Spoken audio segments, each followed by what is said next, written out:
What's up, Dyno Nation? This is Tyler. I'm part of the Dynojet research and development team. Today we've got this beautiful 2024 ZX-6R. It's got all the bells and whistles, including this Leo Vinci exhaust system. If you change anything about your exhaust system, you've got to get a Power Commander 6. We've got to be able to change that air to fuel ratio, so this bike is running as best as possible. There's a couple shortcomings on this bike. With the Power Commander 6, we're gonna be able to change our fuel injection, be able to increase fuel into our engine, keeping it cooler and running better. And since this is a piggyback system, if you ever decide to put the stock exhaust back on, you just pull it right out of the bike and it's back to stock. Now that we got a good rip on this bike, let's head back to the shop and get this thing installed.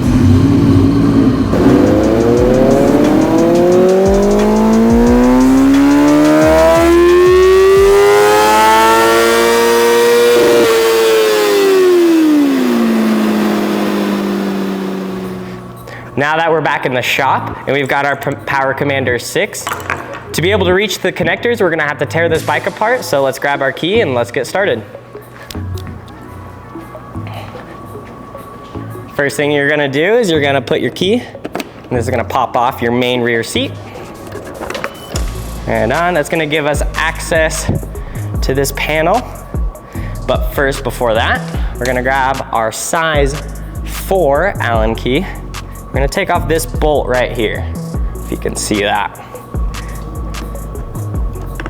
All right. And now you're gonna pull here, and there's a little rubber grommet one, so don't be afraid, but try to pull that out. And then I like to slide my hand because we got some Velcro here. And then there's one more that needs to pop out right there. And now we're gonna pull towards the rear seat. And then you'll do the same thing on the other side, of course. Now that you got that fairing off, the next part is to get this fuel tank off. We're gonna start by pulling these hoses off. There could be snap rings here, so you just get rid of those. Sometimes it helps to get some pliers, but you're just gonna push those off. And don't lose those. I like to tuck them kind of somewhere where they won't bounce around. And then next is this connector.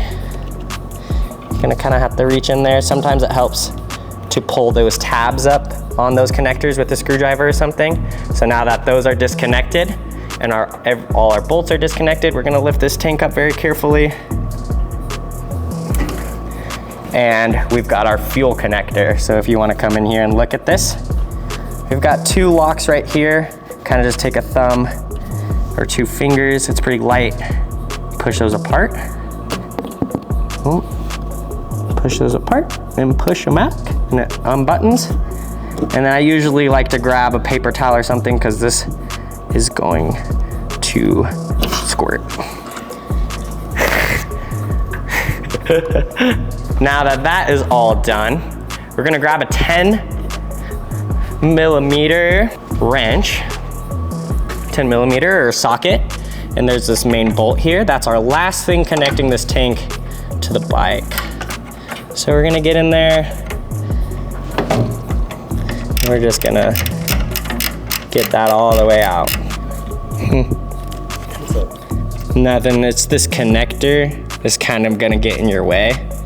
There we go. And you kind of just have to twist it counterclockwise for that bolt to come out and get out of your way.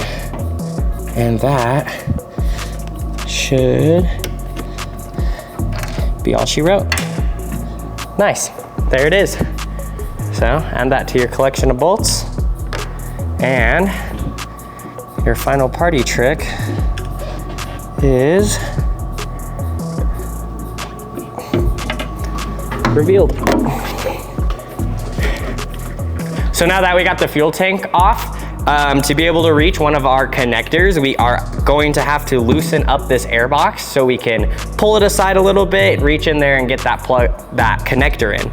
So the first thing you're gonna do is we got a 10mm bolt right here. I've got my ratchet and socket already. You're gonna loosen that off. It's just kind of holding the air box down.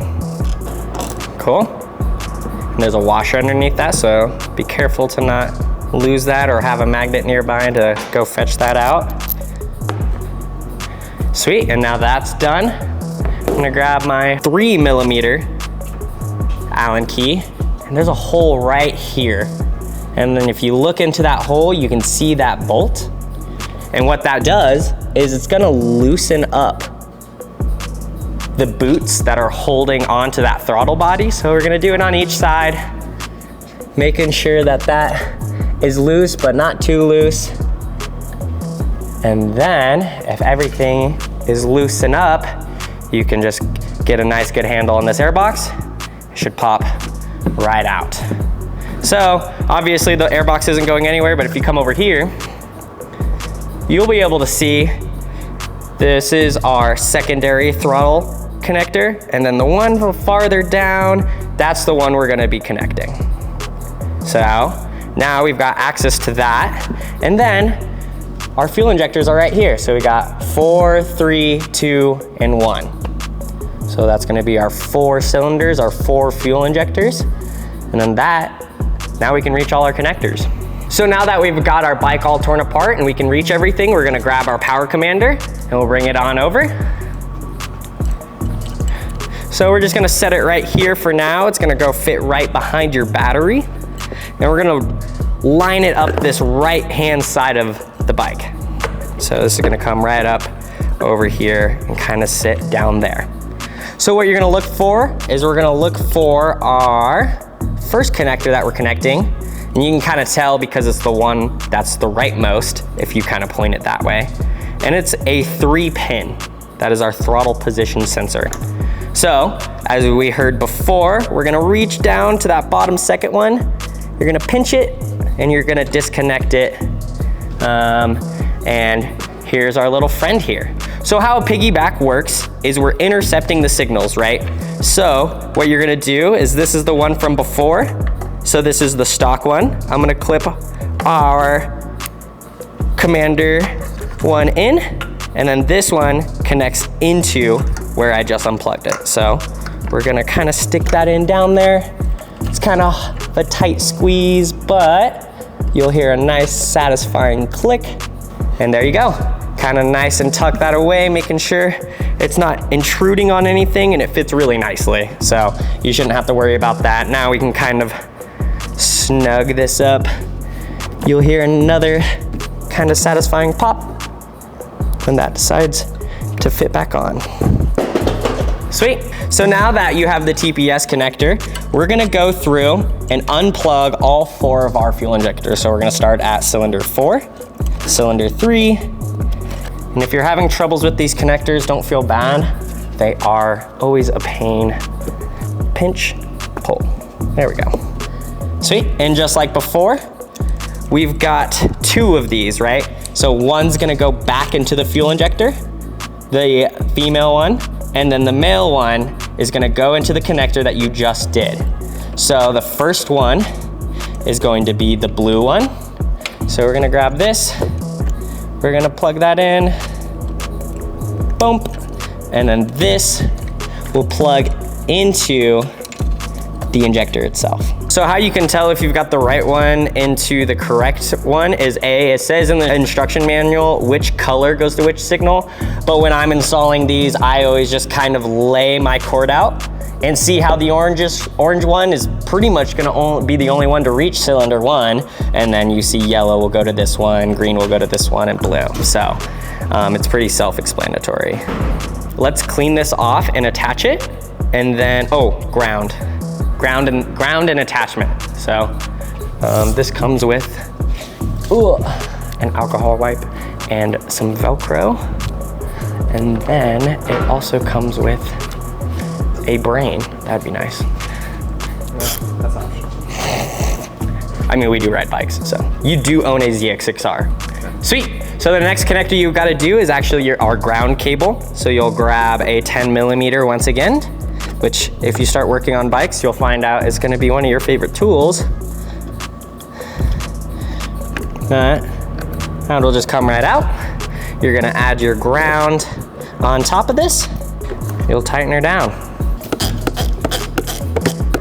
Kinda wanna tuck it like right there. This is when I kinda get like finicky with it. This actually is nice. You see that? looks like it was meant for this. It's like they know they're watching. Anyways, cool. So you'll find a position that works best for you. I kind of like, this is gonna sit here. This is when I kind of start mocking out the best line. So that's gonna fit there. That's gonna kind of come over here. And it's gonna tuck underneath that. And then now that that is kind of where I see everything mocked out, I'm gonna cinch this down. And then your kit or your box came with an alcohol wipe and some Velcro. And this is just nice to keep that power commander from bouncing around and all that stuff. Now you just reassemble it. Making sure this is all good, making sure to tighten up those boots, and then get all of your lines for your tank. Trace your steps back to where you started, and then she'll be ready to rip.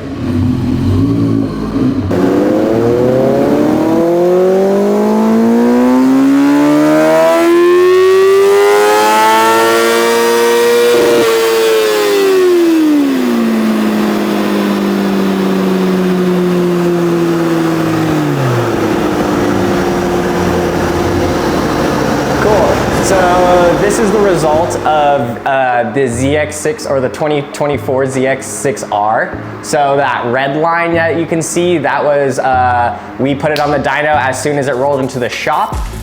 So you can see that it was making peak horsepower at about 100 horsepower when we did the power commander and we got our slip-on tune that you can get from our website. It gained about 4 horsepower right at peak power. So that's a pretty awesome result for a ZX-6R. Took it onto the road and you could definitely feel at the top end, it's got a little bit more oomph, as I like to call it. And so you can see the kind of gap, that's our difference. So starting all the way at 40, 45 miles per hour, you're making 3 more horsepower through the entire rest of your rev range. The thing I'm also really stoked about is this torque. You can see down in the lower, your torque is increased by 1 to 2 foot-pounds. And so it's definitely got a little bit more kick to it, and it's great for just the modifications it had done on it. This is a great result. I'm pretty stoked about the results of this ZX-6R. If you guys want any of these parts, go ahead to dynojet.com and get them for yourselves. And if you have any questions, leave them in the comments below.